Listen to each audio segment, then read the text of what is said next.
start.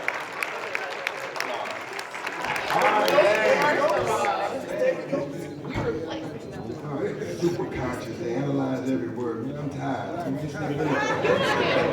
youth. He's you for pretty. Give him a hand. We're going to take questions, but we're going to let him take questions with Brother Polight. We're going to let the Brother Polight drop his stuff, his teaching. Y'all want to hear from Polight? Yeah. Let him drop, then we'll open up, and everybody can ask questions. We start at 12 noon tomorrow here. What time? 12 noon. We got a whole new lineup. It's strong tomorrow, as strong as it is today, strong as it was yesterday. There's going to be something new every day. So 12 noon tomorrow. Let me do this. Let me bring on my brother, the leader of New Covenant. Yes. Let's bring him on from the mountaintop. Yes. Brother Polight, let's bring him on.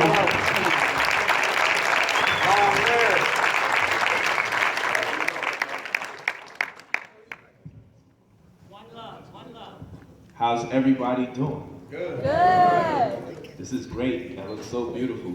I'm going to ask you all to just do me one quick favor. The people in the outer skirts in this row, do me a favor and come into these rows right here so the energy can not be so divided.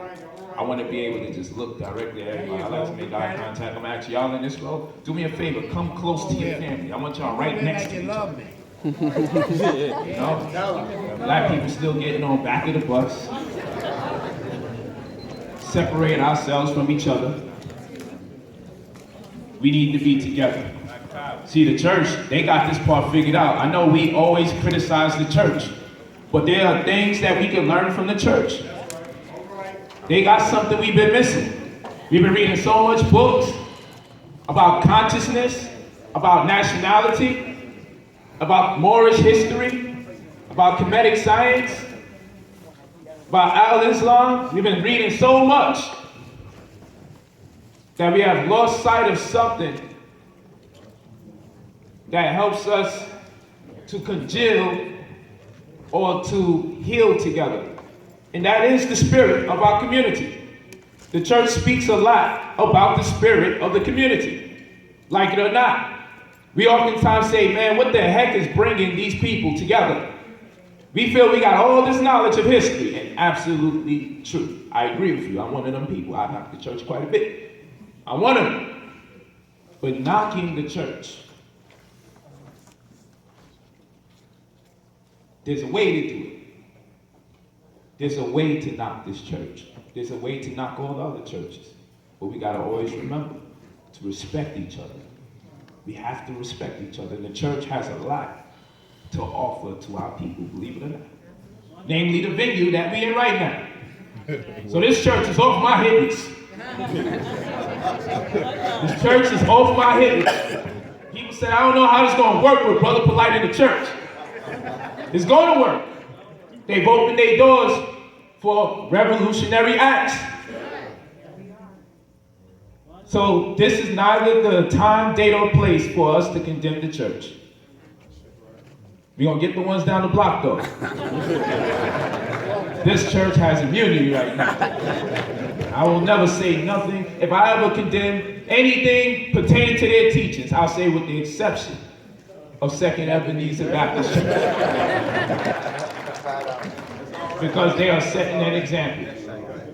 But they know how to organize in the name of spirit. And I agree with that. I agree with that.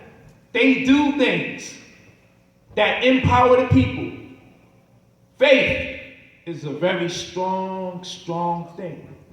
Belief is almost synonymous with faith. And some people say, I don't believe in things. I believe if a person keeps telling me they're going to do something for me and they don't do it, that they're not going to do it for me the next time they say they will. If I purchase a book, I have to purchase it with the intention or with the belief that it will satisfy my convictions or my search. If I beseech a certain education, I have to believe that the curriculum has something to offer me. So we all have to believe. But our beliefs should be predicated based on facts, a culmination of them. That's our strongest belief, based on facts. Belief is a very strong thing. There's something called placebo. And you can tell somebody that this pill is going to heal them. It's going to cure your disease. And just the belief that that pill will cure your disease will remedy their ailment. Only for one to find out that this was a dud pill. This was baking soda filled. But it's called placebo effect. So I oftentimes look at religion like it's one of the world's greatest placebos. People oftentimes give credit to their religion for why they are great people. I oftentimes give credit to the people and say that they enhance the perspective of the religion. Because anybody that the religion talks about didn't have a religion after their name when they was alive. The first church was erected 500 years after Christ in Antioch. So he wasn't a Christian. I don't know the church that Abraham was going to. I don't know the mosque that Muhammad was going to. But I know we created after them. Well, we condemn the church. But Marcus Garvey was into Catholicism. He was a Catholic. Marcus Garvey was a Catholic. Most Honorable Elijah Muhammad was a Muslim. We got to consider these things. These are great people in our community. Dr. King was of Christianity. So Dr. King, yielding to the Christian truths, Most Honorable Elijah Muhammad, yielding to the Islamic truths, Marcus Garvey, yielding to the Catholic truths. What can we conclude in light of these events that transpired in Black history? That Black people are excellent. That we have our inception in greatness. And that if we get a hold of any doctrine, that doctrine is opportune. We give the doctrine opportunity to become great like us. Because while the world religions are in conflict, Black people join them all and make them look better when we are in our splendor. So I always give the credit to the people for enhancing our perspectives of the doctrines, not vice versa. So with that, I don't have no problems with my brothers and sisters in the Christian church. Because I have the belief that they believed when they came into church is for the purposes of edifying them. The people who come in, I'm not talking about the leadership, I'm talking about the people, come in. Because these are the options that they have presented before them. We don't have Buddhism really accessible to us in the community, so it's less likely that we will get into it. We don't have Taoism accessible to us in the community, so it's very less likely that we will be into Taoism. So you go in a shoe store and you choose amongst the choices that were already chosen from you. Yet you still have a choice. That's the paradox. So we put our hand in the bag of religion, we pick one, and we start this dissension. But we all have the same belief in here. We all believe that we are going to be great and liberate ourselves. And that's the only belief we really need. That's the core belief of our community. The core belief that we need to establish is that we are great. That's something very important. Now, I am of the belief, and I won't impose my will on y'all, but I am of the belief, based on facts. And I'm talking about blind faith. Based on facts, I am of the belief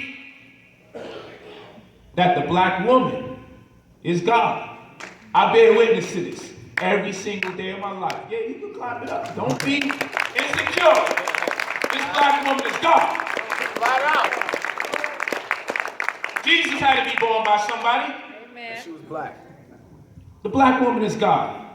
That's what I want to start off this conversation with. She is God. I was drug dealing, I was gang banging, I was hustling. I've been shot, stabbed, I've been sliced. I lost all hope. I lost my humanity. Didn't care about white people, didn't care about black people. I can't bear witness to an intangible God, an intangible force.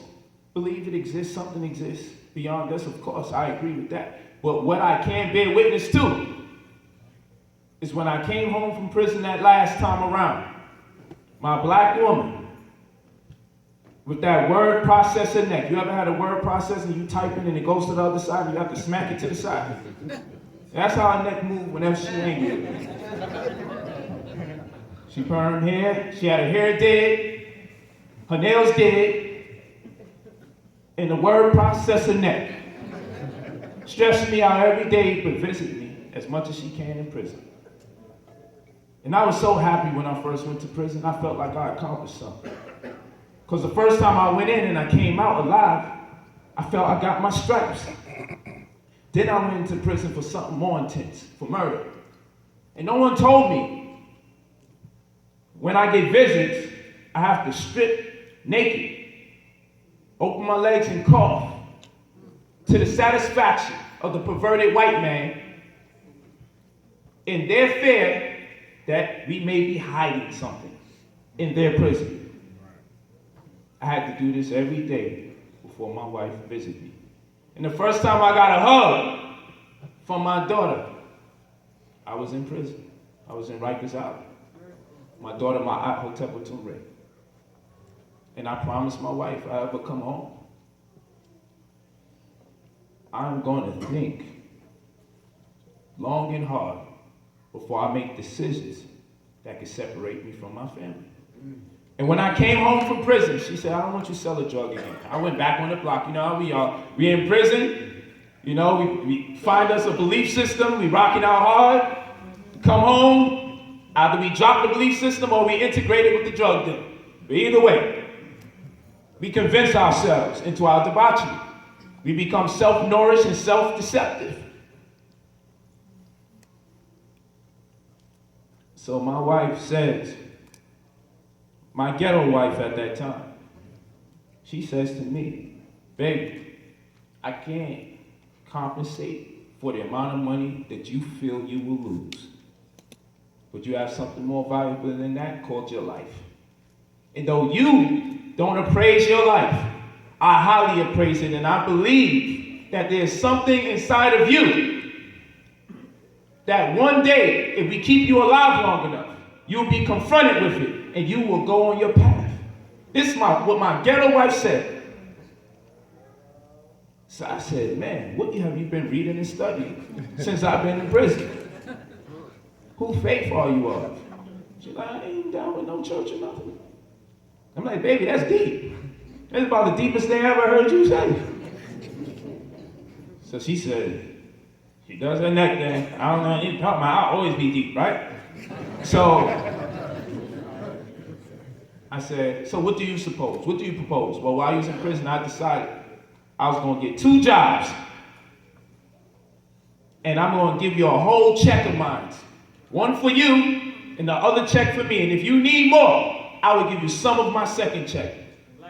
And she said, I will do this for as long as it takes. But all I ask you, the only condition is that you read every single day long and hard. And I don't want you to come out this house again until you are a learned black man. This is my ghetto wife, not part of no doctrine.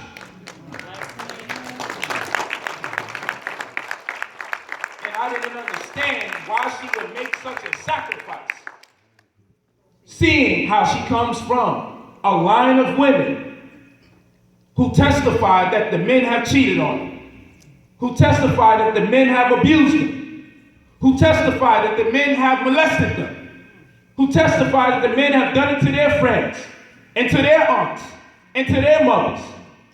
And with all of that poison and toxicity, she still believed that I was special and I was different from all the other men. Yeah. Despite the testimony of every woman that came before her and every woman she befriended, that she can actually bear witness to these atrocities. So I studied long and hard for 6 months. I didn't shape my hair, I didn't cut my fingernails. She started getting worried about me because I became less material in my existence. Started thinking about other things. And soon I learned how to make soap, lotion, deodorant, hair grease, body spray. Started making my own Pampers. Because I found out they was putting things in Pampers, giving the children asthma. So I said, okay. And eventually I opened up my first bookstore. Then I opened up a second one, then a third one, then a fourth one, then a restaurant. My black woman, when I ain't have an apartment and I got my first opportunity to get a store, she slept in the store with me.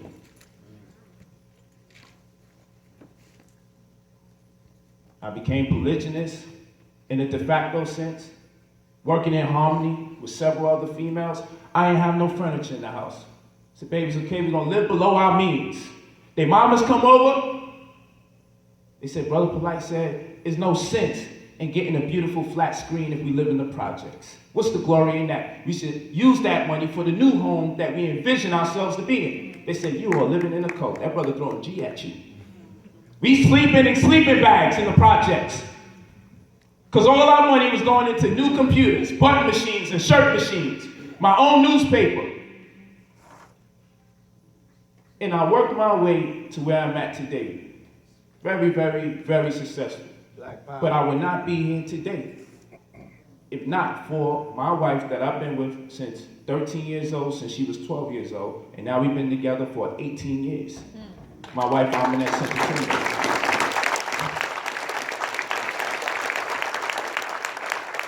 So when people ask me, who saved you? How you become the man you have become today?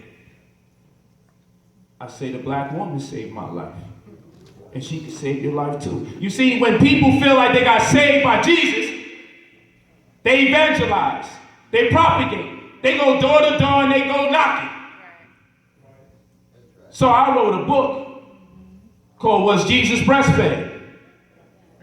And in the confines of that book, I stipulate that the black woman is God. And much like a Jehovah's Witness, I went door to door to reinforce the zealousness, the love, the conviction that the black woman is great. I went door to door telling everybody a black woman just saved my life.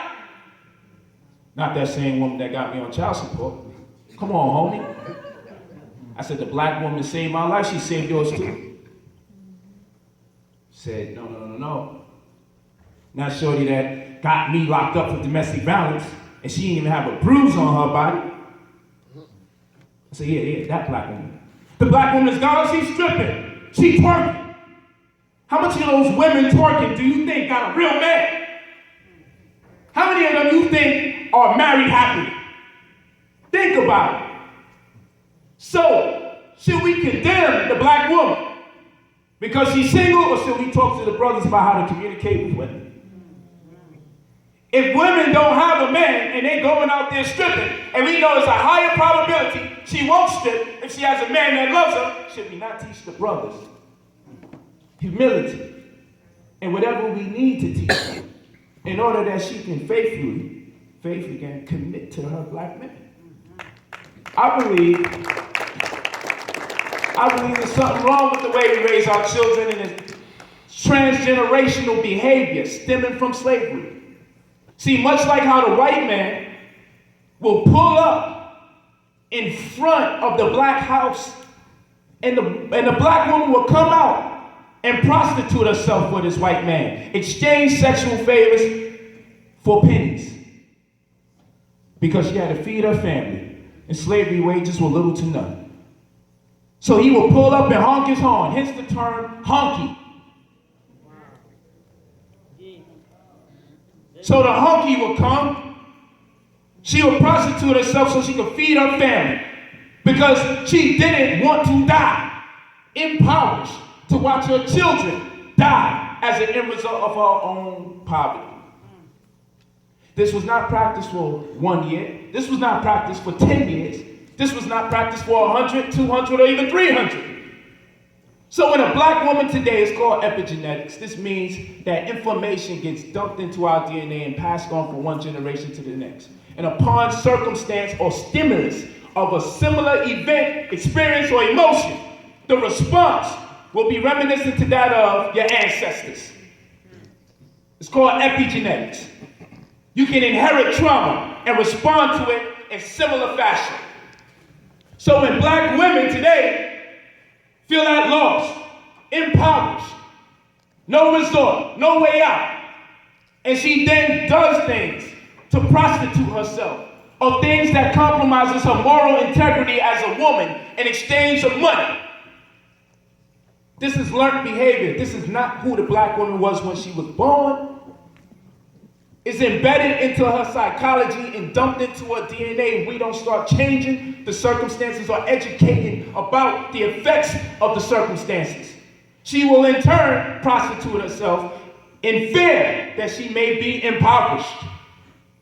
And before she subjects herself to destitution, she's going to do whatever she can to try to save her family. I'm not vindicating the sisters for twerking and doing things that are compromising and demeaning. I'm saying you got to understand the nature of the situation. If you are raising your little girls to have baby dolls at a young age so they can practice being mothers, and you're giving your little boys toy guns to play with so they can practice being shooters, the little boys will be more likely to raise a gun before they're likely to raise a child when they get older.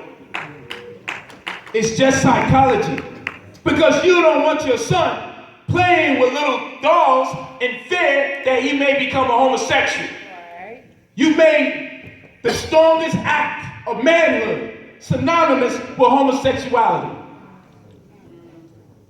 So our little boys can't pretend to be fathers because it's going to make them look like a homosexual because he's playing with little dolls. He can't pretend to push a stove at a young age. That's gay. He can't pretend to change a pamper. That's gay. He can't pretend to hold a baby crying. That's gay. So we are inbred with this resentment of being fathers. It's embarrassing because the way we're raising our children.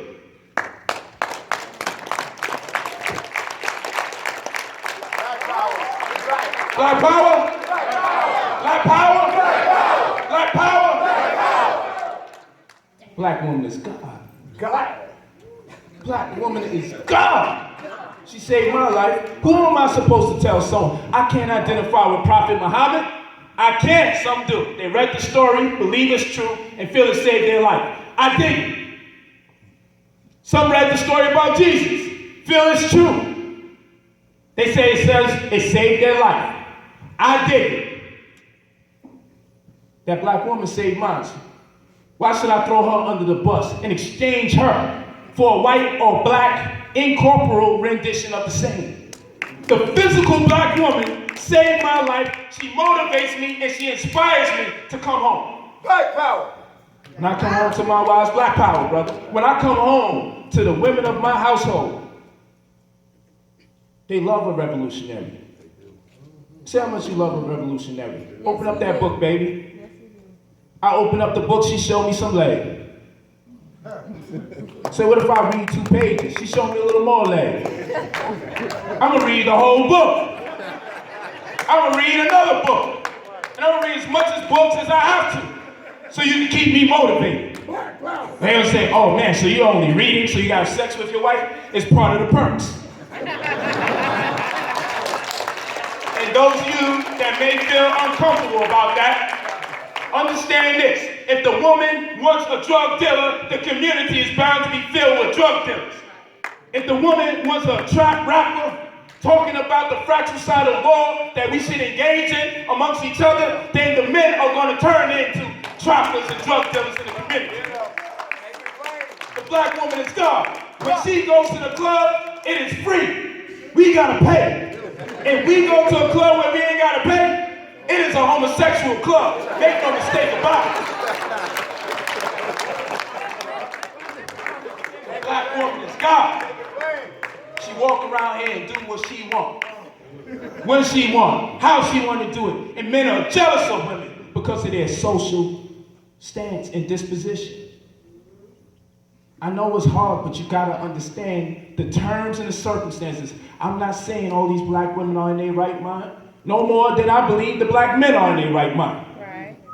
I'm saying if you really are conscious and you understand how we got here, you can only condemn each other for so long before you just bear witness that we are sick.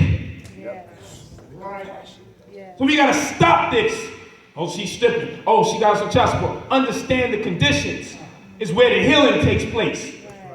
Understand we didn't kidnap ourselves. We didn't strip ourselves of a thorough knowledge of self.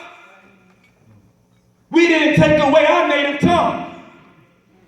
We didn't keep the man alive in front of the black woman while beating him so she could see it, so she could raise her child, her man-child, to become effeminate. Isn't that what this white man doing? He could have took out the black woman so he has no witness. Right. But he murdered the black man in front of that black woman and kept the child and her alive. Jesus Christ. You think she's going to raise her son? You think she's not going to be a bit reluctant to raise her son to be a revolutionary? Yeah. She remember how her father died at the hands of the white man. She's going to say, do not respond to him in this manner. Right. Them Negroes in them funny hats, them Negroes with the tats on their face, they crazy. And I don't want you to be raised like that. Listen. I want you to stay alive and be a good little boy. They doing the same thing again. See, this black woman is God. You don't know because she's not giving birth to children under the right circumstances. If she wants scientists in the community, you brothers would turn scientists overnight. It's just the power she has. I don't make the rules. When she wants that breed of brother, she will get that breed of brother. It's just a fact. These brothers buy nice cars. Not because they like them, it's because she like them. They wear all these expensive clothes, not because he likes them, it's because she likes them. He's fighting his other brother, not because he wants to, it's because he's trying to defend her and prove to her how much of a man he is. Not knowing that it's effeminate to try to dominate another man or to try to make another man identify with your presence when he's walking by. They don't understand this is homoerotic behavior. Black men think they're being gangster when they stop a black man from walking in his community, talking about it's his territory. It's the white man's territory. This is an interesting phenomenon. How black men so against being gay. Because in my world, you can be homosexual without physically penetrating the same gender. That's in my world. It can manifest in your behavior. Right. So when black men are being raised in single family households, two very prominent things are happening that's working against us. And this is why I tell black men, you have to be willing to take on these black women with children. It's part of the revolution. I don't want to deal with no women with no children. Come on, I've done it. I know what it is. I'm a young man. Get me a woman a little older than me. And the homie called baby daddy's wondering, yo, how you dealing with him, dealing with those women? You ain't dealing with me by myself. I know what it is, it's hell. But the truth of the matter is, we've been making children under horrid circumstances, stark circumstances. We had war, and part of this war is to now adopt the children. Whether you are in a relationship with them or not, you have to start embracing these young men and these young women walking these streets as your very own. You cannot turn your head against these brothers and sisters that's out here on these streets with no man. Because if they don't have a man figure in their life, and this young man is being raised by this black woman to the best of her ability, and we thank you, sisters, for raising them to the best of your ability by yourself. But make no mistakes, it should not go on for so long. Find them a mentor. You can't find you a man, because it's not a good one based on your criteria within X amount of square miles radius, don't let that be an excuse. Get them into some kind of mentorship program where a black man to preference can discipline them, whether it's in sports, whether it's in art, whether it's in music. Get a black man involved, because a black man being yelled at or disciplined by a black woman for most of his life is not healthy. It makes him effeminate in nature. He has testosterone. He has a deep voice. So we may not mistake him for being effeminate, but the fact that he wants to kill his brother because of a bag of weed or because he made fun of him in front of another girl only displays the detriments of being raised by a woman minus a man. He's overly emotional.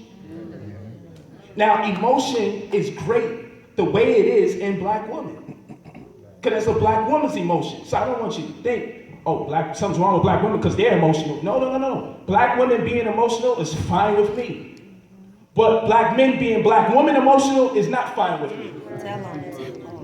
That is causing murder in our community. They have father issues, and they're lashing out on other black men that they're disappointed in for not being their daddy. And this black woman here has practiced being a man for so long that the men that she meets in her life feel like they're being confronted with masculine energy when he argues with her. And sometimes it leads to him abusing her. Is it an excuse? Am I vindicating him? Not at all. You should not hit that black woman.